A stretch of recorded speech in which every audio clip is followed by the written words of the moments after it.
My name is Choueri, and I would like to thank Teresa Kinney, Linda Fernandez, and the team of Miami for this invitation to speak about Dubai and investing in Dubai.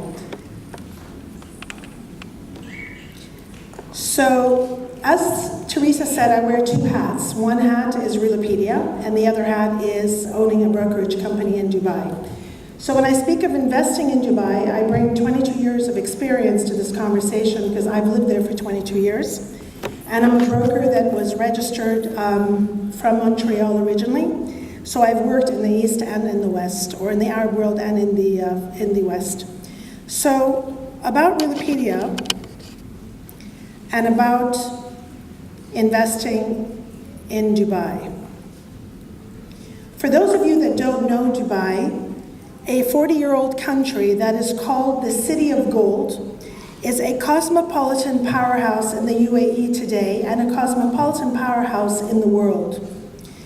We had an exhibition recently where, as the global marketing partner of Miami Association of Realtors, Realpedia presented Teresa Kinney, Mark Sadiq, Donna Reed, and a few other members of Miami to the different projects that are available for investors in Dubai, and a few of them, I must say, are mind-blowing. I have not been able to bring all of them here today to show you, but I have brought you some key projects that you may have heard about in the news leading up to the 2020 exhibition. So here's a little bit of why invest in Dubai. We all know it's a tax-free zone. I don't really know if the FATCA laws really help us there, but it's still a tax-free zone. It's a metropolis in the desert. It has modern architecture. It's a mix of the old, it's a mix of the new. It's a host to 9.5 million people in the UAE with over 200 nationalities. It's now host to the Expo, Dubai Expo. The conference is about connecting minds and creating the future. There's the Expo site that's under construction. And if you go on to Google and you look at the site, it's out of a dream. It's a very strategic location in the world. The infrastructure is outstanding, and it has access to global markets with over 130 international airlines serving the world. The railway station that connects Dubai today, the canal, the railways, the airlines, and the infrastructure, shipping and so forth, and the different zones that have been built for investors make it a haven for investments. So, where does Dubai place itself? Ease of doing business, tourism and shopping sector, everything that has to do with anything that you can think of in terms of industry is in Dubai and growing and waiting for investors to continue the growth of Dubai. Ease of doing business was ranked 31 globally, which is the highest in the MENA region. Foreign direct investments, as you can see, you have 0% income tax, capital gains tax, or withholding tax, free zones for expatriates that want to open up companies in different jurisdictions. The location ventures, and you have 100% ownership in Dubai for property or for businesses, depending on which free zone you're operating out of. This is Emirates Airlines flight path, and as you know, and I'm very happy to say that Emirates now flies directly to Fort Lauderdale, which is wonderful, and it's going to be fantastic for the real estate sector in Fort Lauderdale, as Orlando and Miami, because even though it doesn't fly directly to Miami, Etihad Airways does, and it's always a hop and a skip away from Miami. And Miami is really a key investment area for the Gulf region and for other regions, really. Investment opportunities. Dubai Holdings is the majority stake shareholding company of His Highness Sheikh Mohammed bin Rashid Al Maktoum. His father, Sheikh Rashid, was the founding father of Dubai. Today, Dubai Holdings has four main pillars, one of them being Dubai Property Group, and under the Dubai Property Group is Dubai Properties, which has amazing projects that I will show you. We're also very proud to announce that Dubai Properties is now one of the key members of Realpedia, and the government themselves have registered as a member with 5 major projects on Wikipedia, which I will show you in my presentation tomorrow. So Dubai Properties is a leading Dubai-based real estate master developer, and they're responsible for the creation and management of integrated lifestyle developments across the United Arab Emirates. They touch on mixed-use, contemporary residential, retail, commercial, and retail developments. The project Villanova sits on 2 million square meters of land in Dubai Land, which is not far from the new Expo site.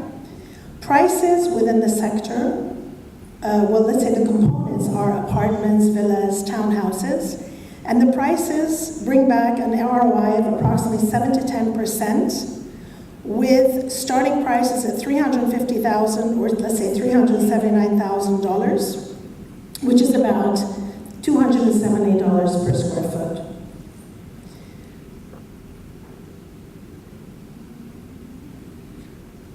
This is just a little bit of an overview of square foots of properties, so that you have an idea of what the square footage of 2 bedrooms, 3 bedrooms, 4 bedrooms, etc. are. And for any of those of you that would like the presentation, I'll be more than happy to send it to you. Now, 1 JBR is a magnificent building that sits on the seaside next to Palm Island, Jumeirah. Prices here start at $735 a square foot. This is an iconic tower.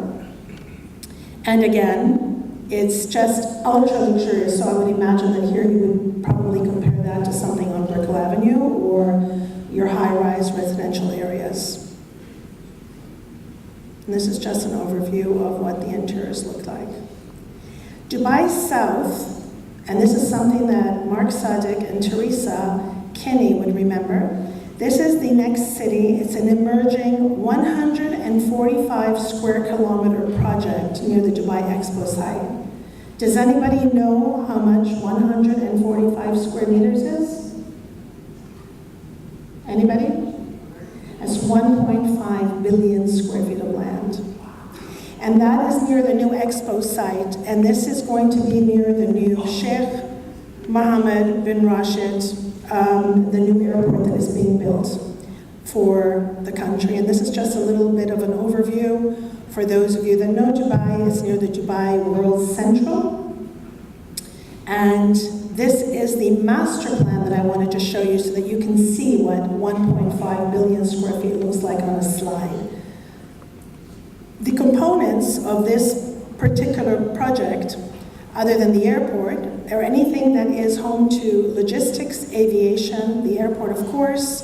You have residential, commercial, there's the aviation school, exhibitions and conferences, and there are loads of investment opportunities there for any of your investors that are looking to come into Dubai. This is a fantastic opportunity. Viceroy on Palm Island, Jumeirah. You all know the Viceroy if you live in Dubai, or if you live in Miami, sorry. The Viceroy is an iconic building that is on Palm Island, Jumeirah, and is comprises of the Viceroy as well as residential units and hotel units. And the hotel units fall under a rental pool with an ROI of approximately 7 to 10%. And remember, these are all tax-free net prices. The prices here start at $295 and go up to $1,000 per square foot, which really isn't very expensive when you think about prime AAA beach location with retail, restaurants, spas, etc. Now, this is just an overview of the different sizes and the prices of the property. Again, I'll be more than happy to share this with you.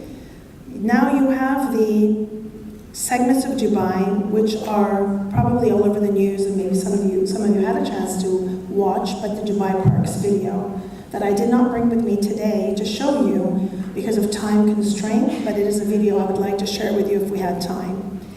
This is a site that's within the 1.5 billion square feet I spoke about, and this is where they're going to be hosting Riverland, Legoland, Hollywood, Bollywood, Motion Gate, everything that you can think of in terms of tourism. And as you can see, Dubai is not reliant on oil. They are reliant on tourism, and they built the city to attract investors and to bring touristic attractions and to bring you to a safe environment with your families. So Dubai Parks is a video that I'd like to share with you, and it's magnificent.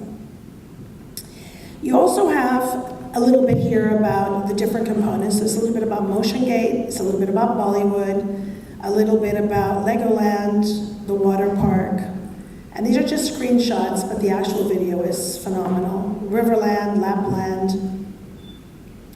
And then you have the current iconic locations. You have Burj Khalifa, which most of you that have been to Dubai, I know Mark is smiling, have experienced.